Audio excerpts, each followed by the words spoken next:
Nagsimula sa hindi kita kilala hanggang sa nauwi sa mahal kita. Parang kailan lang pa-scroll-scroll ka pa sa social media, lalo na pag boring ka. Yung tipong tamang like and shared post lang pinagkakalibangan mo. Wala ka naman sanang plano na pumasok sa relasyon.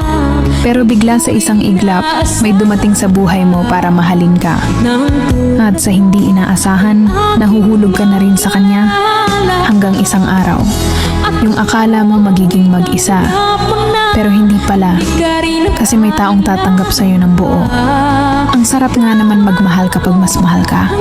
Ang sarap makontento kapag mas kontento sa'yo. Hahanap ka pa ba ng iba kung sobra-sobra na siya? Kaya nga sana, wala na lang niloloko para wala na lang nasasaktan. Sana mapadpad tayo sa taong kayang pakalmahin ang puso nyo at hindi kayo bitawan sa panahong magulo na. Kasi sa totoo lang, iba yung saya pag nasa tamang tao ka na. Yung tipong kahit hindi mo siya palaging kasama o nakikita, alam mong hindi niya magagawang ipagpalit ka sa iba. Kasi una pa lang, ikaw lang talaga ang nag-iisa sa buhay niya.